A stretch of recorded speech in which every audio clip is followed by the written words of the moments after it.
considering the true nature of Villa. The true nature of Villa.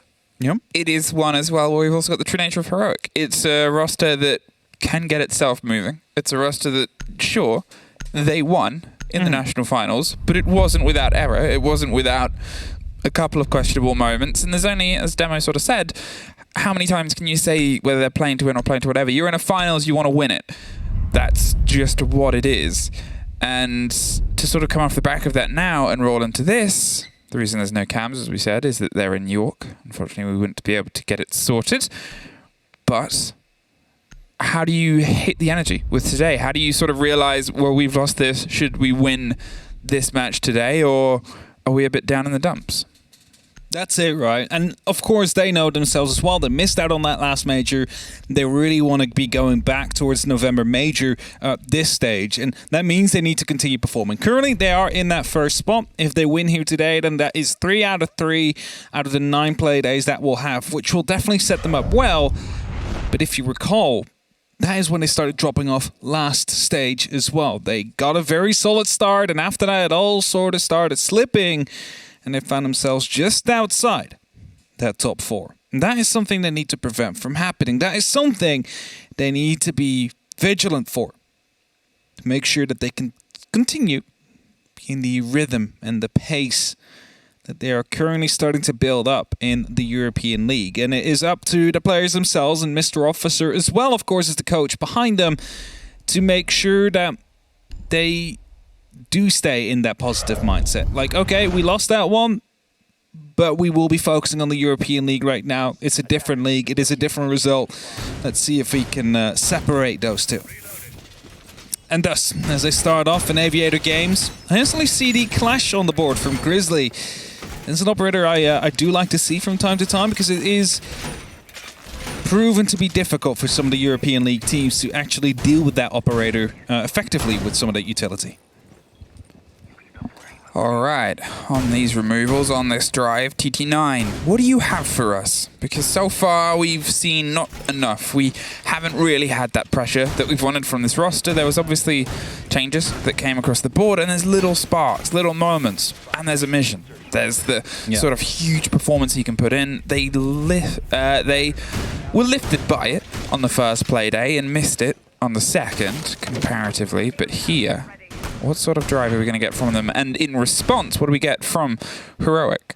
The thing is, though, if you go to TT9, you cannot truly and only rely on a mission having these pop-up games. It's not consistent enough. It's not viable enough. Not in the long run, at least. Like, yes, he might be able to carry along for 1 or 2 games, but you cannot expect him to be dropping 20 kills and 1v5 ace clutches every single playday.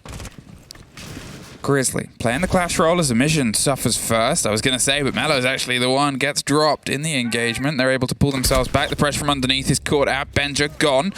Slapped around the side. They expected that rotation. They're able to at least get one player up. The second grenade, though, it could spell the end if it's a little bit close. It's a little bit close. Doom is the other one. 3 different Heroic players have found the wrong end of engagement so far already. TT9, they're putting this pressure all from one player underneath. Across, obviously, the explosive, the pressure from the angle, and now this, the swing. It's going to be a lot of work here. The Clash is going to try and hold on to as much time as possible. Pulls back away from this. The impact and the pressure of the grenades over the top drops the ADS. There's obviously still 2 grenades in the pocket of Scyther. They can try and keep putting the pressure here on this side if they want, but with the 5 versus 3, they have a lot working for them. For sure, Exodus now will finish off Melo as well, and that brings it back to a 5-on-2. With which one of these operators is carrying a big shield, and Grizzly will now swap over to the SPSMG9, deals a little bit of damage. Juno will finish off that player. Exodus does go quite low, but TT9 still with a massive advantage here. Well, they're inside the site. They're looking to put the pressure onto the player, and Amision finds it. Grizzly is caught out, leaving just Uno alone and by themselves. Trapped around the main stairs. They're inside the site itself. They don't currently have the kit. That's one blow to them, and Uni might be able to put some pressure, and does. Nico tapped off the window. 50 seconds, though. They have so much time to either try and formulate the fight or find the player here. Hopped out, broke that one gate. Uno's going to step a bit closer. The gate going down reveals his rough positioning. The drop, is it going to be into open hands? There's a mission trying to hold the angle. There's the fight, and there's a TT9 round. I just wanted to say, started off with the round saying, like, you cannot rely on Emission every single round. You cannot rely on him every single game to pop off like he did. And he starts off with an injury and 2 kills as the very opening of this game. So he definitely starts off strong, looking to prove otherwise that he can indeed carry TT9 across for the majority of these. It's a good start for the Russian team, and with that, they hope to carry that momentum into the next round. Aviator Games will be rerun by Heroic. Of course, spotting out some of the mistakes that happened, stacking up a bit too much, being prone to these grenades after you just suffered from some verticality there. Also trying to go for these re-peaks whilst clearly not having pressure from both above and horizontal at the same time. And thus, Heroic, they have faith, they can rerun this, they have faith that they can, you know, make sure that they get the actual victory out this time. False start, I think, is how it runs there for Heroic. False start, and we'll see if, I guess, there'll be the drive-through of anything else behind it.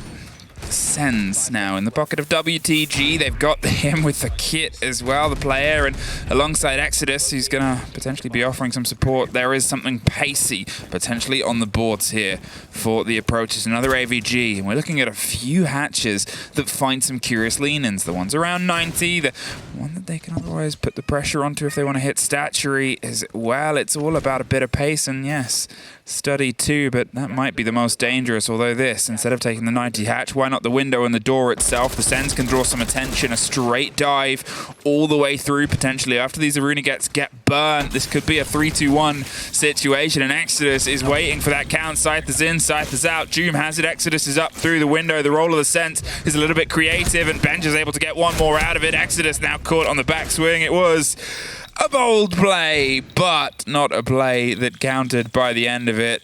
The reverse of the score from before, and the clash is now that monolith mountain nightmare. Emission gets 1 as his way out the door. He's got to find another 4 to find the perfect ace clutch here, and at least he's got time.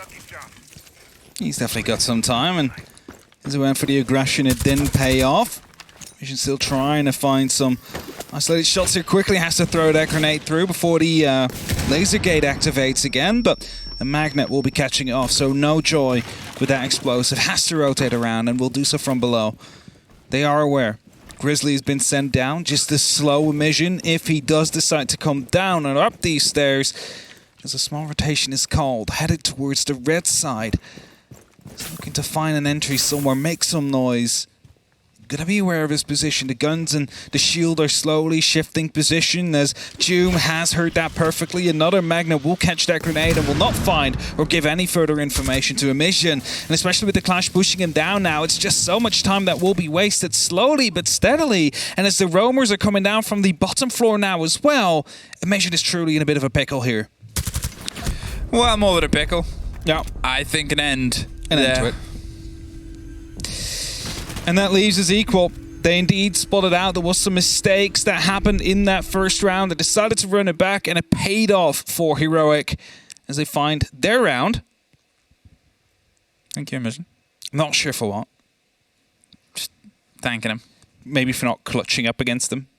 I mean, to be fair, wouldn't be his first this season of an ace clutch. No problem. I still have no clue. He knows he can do it at any point. He can turn it on. Yep. He has that power. Still, like, I didn't believe it when I saw it. It wasn't Chalet in the basement. He was literally surrounded by MNM players all over the place, and somehow he came out alive. Last man standing. And that is when everybody went wild, and that is also when we're like, okay, but if this is the reason, if this is how you're going to win these rounds, then that's not going to be a viable strategy. So everybody needs to fire up a little bit, like Emission currently does. Because only Exodus is a player with a kill, besides Emission on the side of TT9 right now. A bit more spread out on Heroic. That's what you like to see. Well, the second round there, I mean, it was a pocket play. They went for something a bit sharp, and they got him.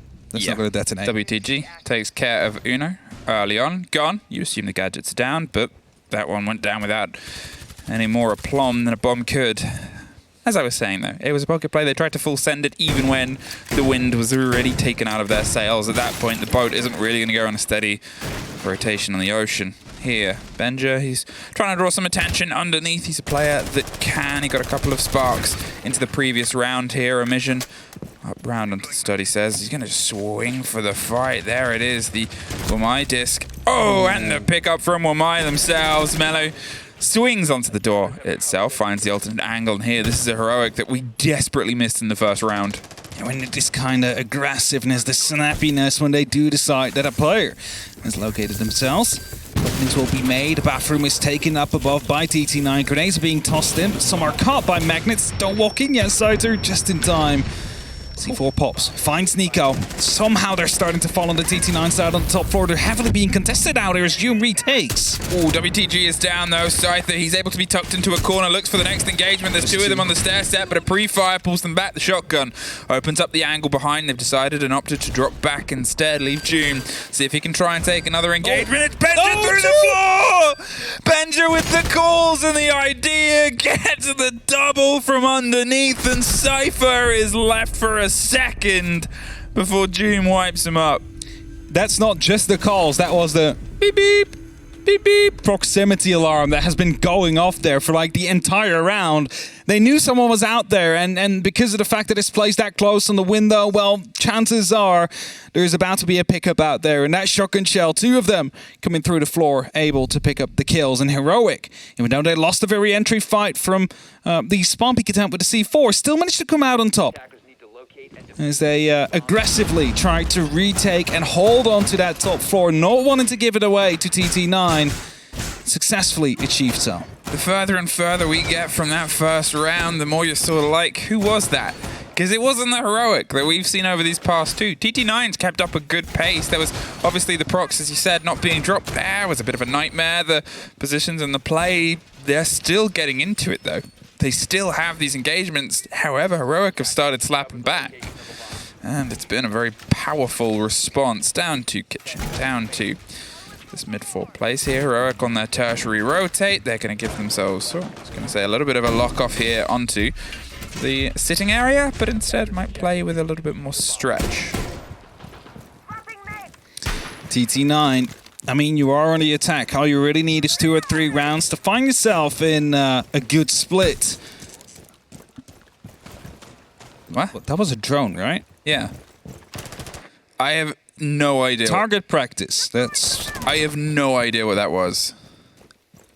I'm like looking at this like there's also no Mozzie. Fresh, my boy, I'm gonna need you to break that one down for me. Like, it was even then a Mozzie that far out. How would it have got there? It would have been like not destroyed but disabled afterwards. He's able to look for a fight on the door. Mission gets a little bit of a scrape on the big double, but pulls away before the painting on Art Studio is on the Blood of Doom. He knows that TT9 can respond with multiple angles pretty quickly, so instead Mission keeps driving, keeps applying the pressure. WTG has catch on a drone that gets dropped by the opponents.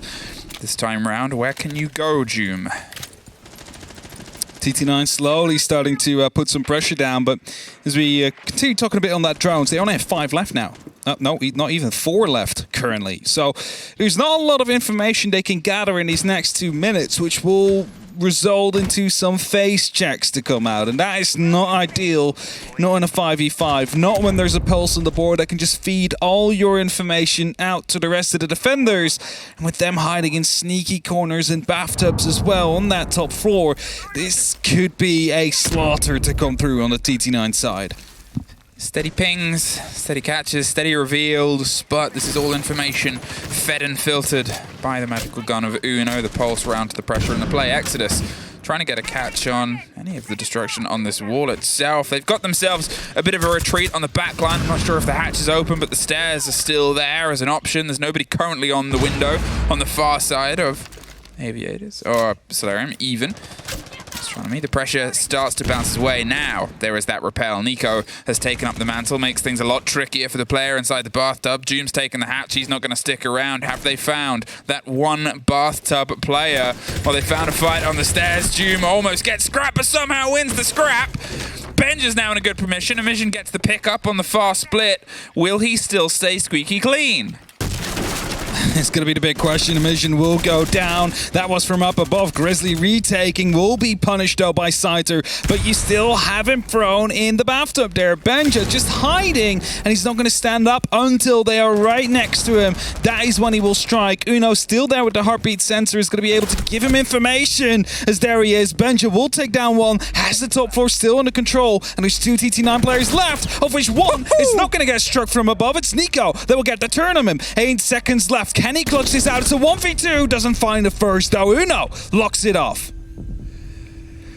Oh, I mean, there was a lot of resilience towards that top floor there. Heroic. They had the man in the bathtub hiding for the whole time. They also had Grizzly go for a retake. June winning a fight on a stair set that he shouldn't have, but at least the mission was there to pick up the pieces directly afterwards. And this is the thing about TT9, is to keep being in the right place. But Heroic also have a habit of being in the wrong place for them. And it's just something that kept on biting them multiple times throughout that round. 3 in a row now, Heroic. They're setting themselves up for a decent sprint here on the second half. As you said, you only really need a couple on your attack here onto Villa, but that second is looking tougher and tougher for TT9. It definitely is, and I hate to bring it back, but by the moment that they started to take the top floor that mattered, right? Like they took Statuary, they took Trophy, the bedroom. They only had 3 drones left, and they were all placed. Now, I think those are placed in flank watch positions. That should have caught off Grizzly, fair enough, but you will not be able to find the players that are hiding in these little corners. On the staircase, for example, looking to push up when the time is right. That is where they struggled. That is where they took most of the scraps. And then when the chaos was all there, that's when Grizzly rotated up, got himself a kill, almost a second as well. So you're really going to make sure that you're careful with your drone game. Okay, TT9, your opening bout and pressure was on this side, and the only round you've got so far. And so far, it was a very well put together round.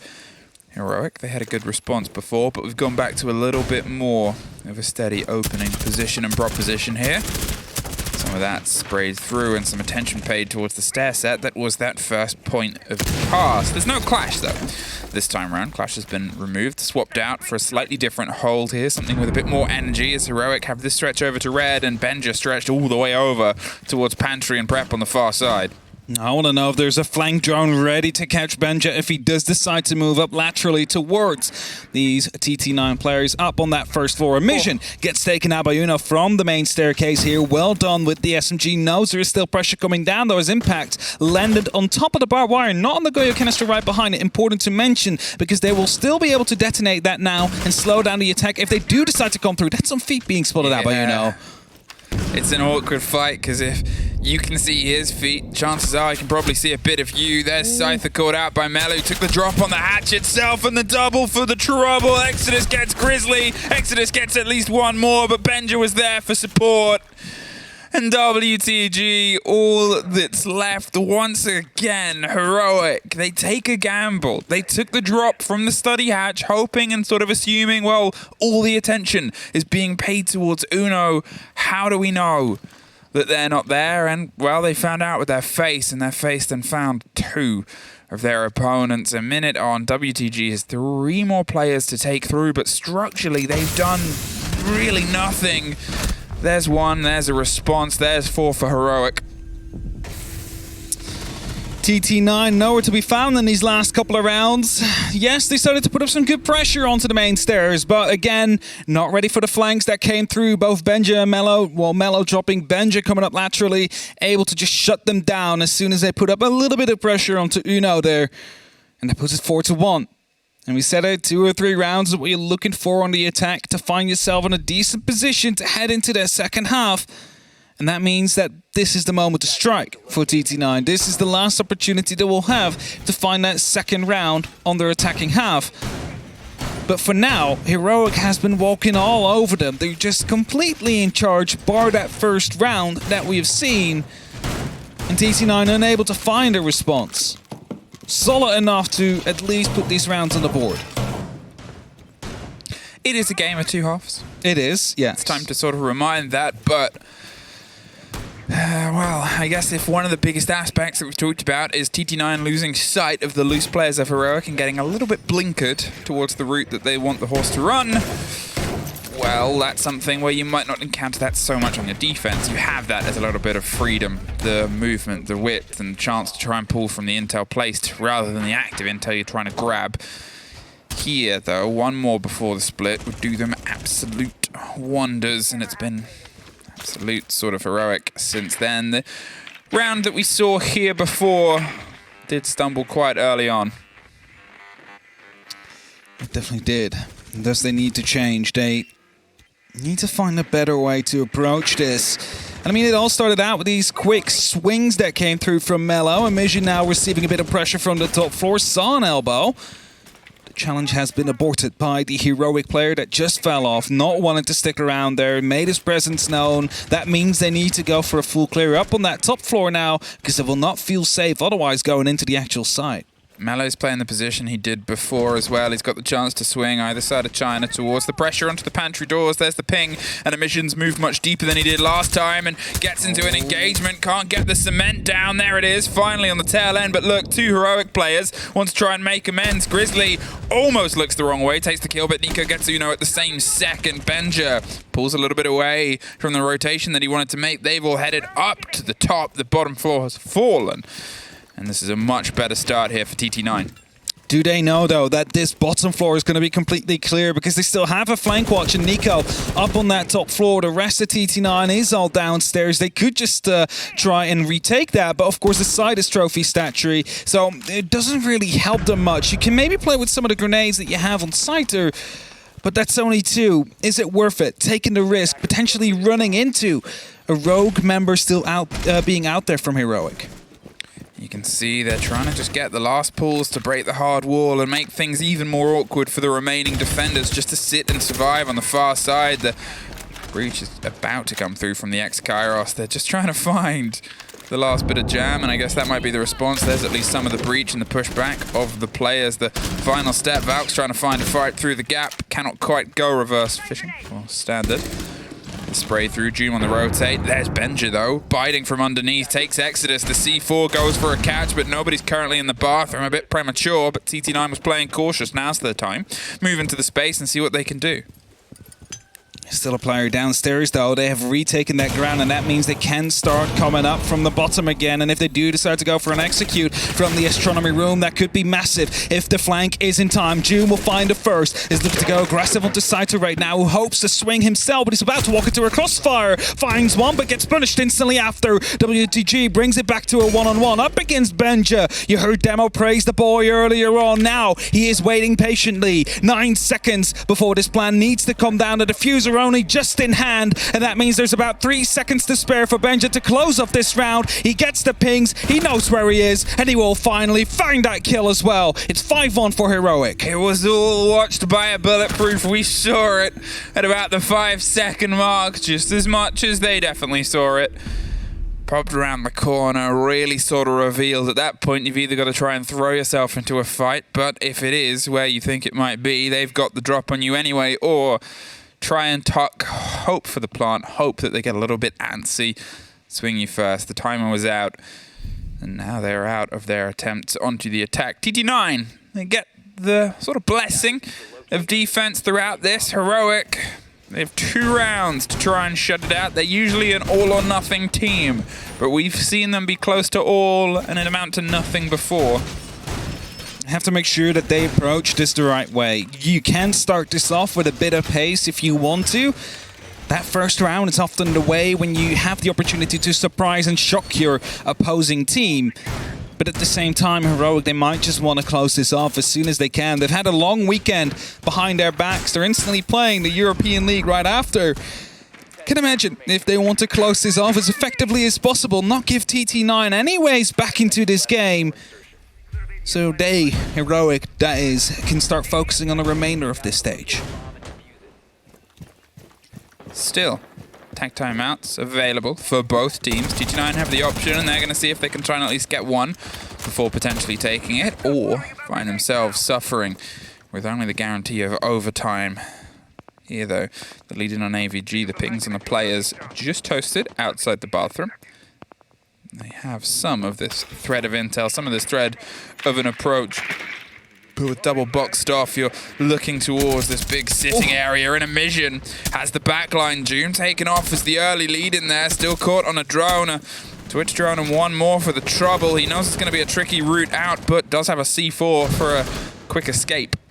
The drone was half a second too late to save June there. He was trying to go in. He was trying to secure that ground. The drone a little bit too late. Could have saved June's life if that one came through just a little bit earlier. That is a bit of sloppiness we see there from Heroic side, and a bit too much of that could lead to these rounds starting to slip towards TT9 as Mission somehow barely escapes with his life. He's getting sapped as well, but it wouldn't matter too much. It's only single point of damage done. And as he still lives, takes it out, does a little bit of damage to Benja, but he lives on. Both Grizzlies Twitch drones lost. The first they understand, the second there, maybe they thought he was more damaged than he truly was, and they tried to just push that little bit over the edge, but it doesn't do anywhere near as much as it used to. Benja here. He's looking to try and get some of this revenge, but we're looking at a minute 30 past, and all of the fighting has found itself sort of structured around here. Right underneath the site itself, there's still the pressure to put towards the building, and the top second story, they're pulling a bit further back. Benja wants to see if he can try and do a little bit more recon for his own drive here, as the rest of Heroic, they're starting to restructure, reformulate, and refocus. Exodus helping to cause some problems, creeping a bit closer, offer some support underneath. The swing player on the top of red as well gives them a route out. Benja has no idea of where Exodus is currently at, and as he continues to go a bit more aggressive, they might cross paths out here as Benja is looking to move through the red hallway. She's holding top into Piano, making sure there's no roamer out there, but he might find himself into combat as soon as Exodus opens up for the MX4 Storm.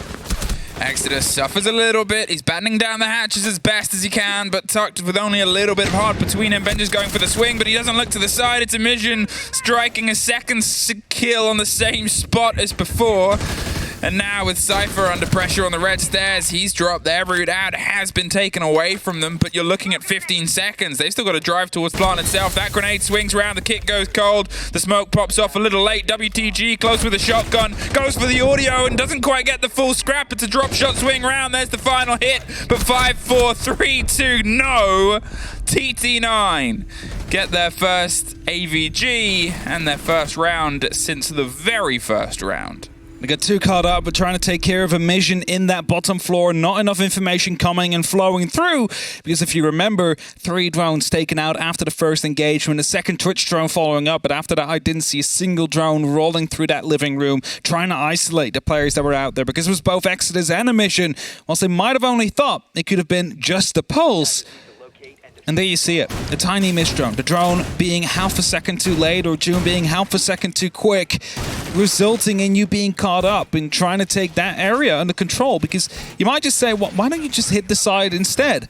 Well, that's because it's a C4 operator playing right there with a heartbeat scanner. He can find you anywhere you go. If you stall a bit too long up onto that top floor, either you're going to get yourself taken out before you can even go for the execute, or you will be taken out right as you try and go and attempt the plant.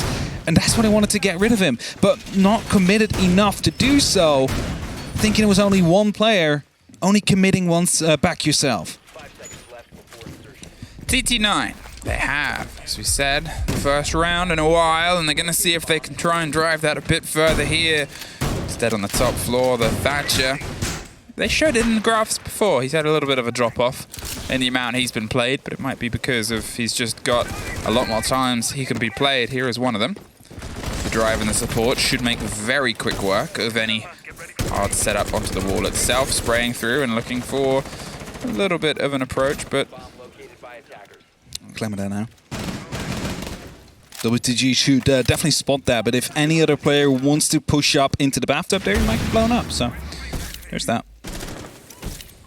The Selma's come across, the breaches, that should all pop off fine. Look, they're inside the site, they're spraying down. Benja moved behind it, but gets caught. Very important take. Doom's there on the door to get a quick revenge, and they're going to see if they can try and keep this. A shaky control of the site as Exodus gets the C4. Grizzlies round on the back line. They have the player caught up on stairs. There's one swinging their way from red as well. Canuno try and put this kit down. He's going to see if he can get the stick on the far side. There's Grizzly suffering. The retake's coming across the board. Grizzly gets dropped. It's Uno with a post plant, but now with just the player on the window and Uno tucked around on the door. He's able to slowly slink himself. So 3 versus 2. They have the time to get themselves rebuilt here. They're looking for the fight as they're going for the pickup. Uno gets one, gets dropped by the second swing round. Just one from range and from distance. Oh, he's getting a little bit of damage done, just enough. Melu has the angle opened from earlier through. A very decent bit of play there. How are they going to try and get this caught out? This is the concern. Can they get a tricky, cheeky long arm angle? He's going for it. He's holding for it. Can he be caught? He can't be. There it is, though! I was about to say he can't be caught and sticks it, but Mission has very different ideas. Pops up, drops him down, and more than enough time for T. Wanted to make sure he took that fight and dominated, so he had plenty of time to go for the defuse afterwards. 2 seconds to spare. If he would have stuck it, could have been quite dangerous. He could walk up into an angle where he can actually find you, so right call made by Emission as he finds yet another clutch. And now a tactical timer to be called by Heroic. 45 seconds to discuss. I mean, it did get the plant down. It's just that the cover wasn't quite there. They got taken out by TT9 on that site whilst they were trying to set up that control, never really being gifted a break. TT9 keeping that pressure up is absolutely crucial in that situation. So, well done to them. Now Heroic looking to find a difference that they can make over the next couple of rounds. I mean, here it is, TT9, they're starting that fight back a round at a time, and Heroic know the importance of this, the tertiary site, and a site where they're able to get themselves in. Benja moving directly behind the breach, almost, you know, if you're running an offside trap of when it pops off versus where the player is compared to the line, it was almost caught out. He was that aggressive, and it can work, and did work for the first, but the quick response from Scyther there was that massive, devastating hit back. The other players tried to filter back and forth behind it, but again, the C4 popping off the positions of TT9, the clever angle to go on the retake on the side of red instead of just sort of throwing yourself at the problem. I really enjoyed how TT9 built themselves back into that round from what should have been pretty handily a Heroic one. All right. We head downstairs to kitchen and dining. TT9 looking to close the gap. They've done so by 2 rounds already, needing 2 more to equalize that score. Can they do it here? And will Heroic finally be able to strike and find gold and put themselves up on 6? Just a round away from picking up those 3 points and putting themselves in an even sturdier position up on that top spot as they look to make it to the November Major after just missing out on the Berlin one. Heroic, as you sort of highlighted. Now's your time, lads. Let's see if they can try and piece this together. They have a threat on a loose player, a mission around the bedroom. Oh, in fact, no, it's not a mission around the bedroom. My apologies. It's underneath it. It's underneath it. But there is a player up there that they're trying to drive some information towards. It's this, though, the spread onto the back line. Now, drones are still being taken out here. Heroic does have some information coming down from that IQ. Trying to figure out what it exactly is. Now, they know that was a Prisma Day just scam, but they've spotted out the pulse earlier, so definitely will be aware of the fact that C4s could be coming in from the bottom. It was Exodus that was playing on the top. If you've not noticed, sometimes we get logos above players, and sometimes we don't. Here, though, Exodus is forced very quickly off there. As I said, they had his number, and they wanted to make sure that he couldn't sit around on the bedroom on the far side. Now, can they try and move behind it? This is a much more cautious Heroic than what we've seen before at this point on either of the 2 rounds. They'd at least lost a body or 2, and there's the first for them. Benja gets 2, goes for 3, and well, nobody told him the LMG meta was over. But he's at least able to do some business with it. WTG does get dropped, and there's the swing around from Nico, and suddenly it's become a little bit of a fight back. Uno gets the lock in, but gets locked out as a quick response to 2 versus 2. And even with the lead in of a double kill within the site itself, TT9 once again have found themselves clawing this back to an even proposition. I'm not even going to double kill. It was basically a triple kill. They downed a 3rd player out there before the trade finally came through. And they just get too greedy. They want to secure that kill, and now they're being taken out one by one by one. Only up to Grizzly and June now. A lot of damage done. June a little bit too late there on taking down the Valkyrie, rotating back into Memorial, so grenades need to be tossed in right after. Grizzly, though, with the MK14, looking to find an angle onto Saito as well, hoping to catch him if he rotates out, but he gets caught from above. Now it's only up to Nico, but he downs that diffuser yet again, and we're in another 1v1 situation. 29 seconds, Doom. He's got to try and find a route down. He's hoping to get gifted an angle from here, but now that's another 10 seconds less he's got to work with. One more grenade, rolled from the top and delivered to the back end of China, but he's able to pull himself away from that. The call on the cam, the change of pace and place. Nico's pulled himself out of there. He's not going to sit around and try and find out what a firefight happens because, well, they've got to get the kit and get it planted. He's looking for the fight. He's holding the stairs. He's going to swing his way around. Nico is long since out of there. They've just got to get himself pocketed. Nico's making the distance. He's pulled himself a little bit too far away from this.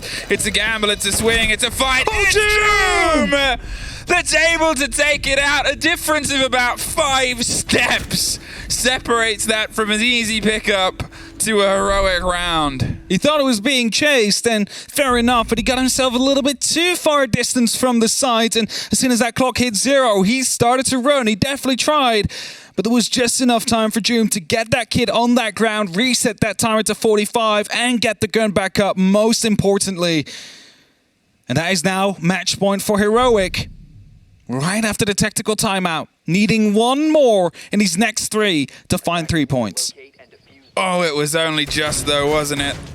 And it still doesn't really feel like it should be only just. That sort of situation, the lead in, the 2.5 kill from the side of it, and you're thinking, Heroic, this is their round. And against a lot of other teams, maybe it was, but TT9, they just keep pulling themselves back in. They're complete top control. Benja walks in, gets a 2 kill and an injure, and then they just try and chase it too much. They were too aggressive, too greedy to lock in that kill. Whereas they could have done it from the top floor. They had it under control. You know exactly where that injury happened. But well, what's past is past. Managed to get the round in the end. And that is what is most important currently. You will work on those mistakes afterwards. And of course, it's been a very long weekend for Heroic. Played that best of 5 yesterday for NBL. And now up here on the first match of the day against TT9. This lineup does look like they might go quick though. There's a Ying on the board. We have the Amaru as well. Here's, however, some magnets that need to be cleared. The flashbangs will do that. Nico on top of those stairs is supposed to hold that back. One smoke unfortunately pops back a little bit too much. But the push is about to come in. Here it is. They've also got the sends. The swing comes around. The blind over the top. The first is dropped on the window, the same as it was before, but a response this time round as opposed to the TT9 push. It's starting to pull itself back. Exodus and WTG with a swing and a swipe each. Suddenly it's a 4 versus 2. Either side very locked out in a cold kit inside study. They maybe got a bit of a foot in, but the rest was instantly removed from the building. Heroic. They tried to sort of do a similar sort of swipe that TT9 tried. Both have failed, and, well, now at least they've got 2 minutes to have a bit of a conversation. TT9, there's 4 players that stand between Mello and the site.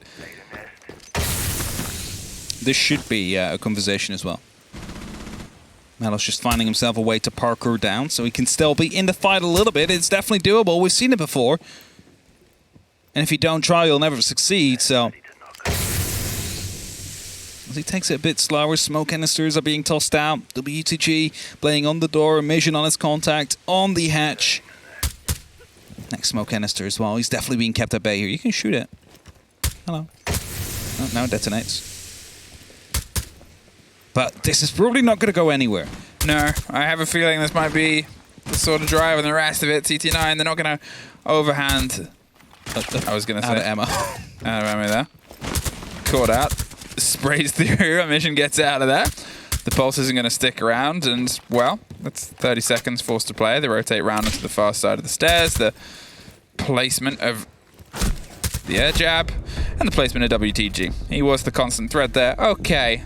The 4th round, it goes into the favor there of TT9. Heroic, to be honest, although it had similarities to the TT9 attempt at exactly the same site, Heroic has a habit of being on match point and trying a rush. I mean, especially if you're 3 rounds ahead, there's a good opportunity you can go for it, and it might work, it might not. Now they still have 2 other rounds available to themselves to play this a bit more conventional, slow down the gameplay a little bit, be more methodical about it.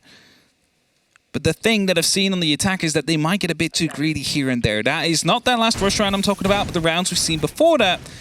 And that is something they need to make sure is going to be out of that game style for these next 2 rounds. Because otherwise TT9 has a very good opportunity of bringing this back towards an overtime. And remember, we said it before, Siege is a game of 2 halves. TT9, they might have not had the best attacking half with just that single round, but that's all Heroic currently has on the board themselves as well. So TT9 looking to equalize that score in the next 2 rounds if they can.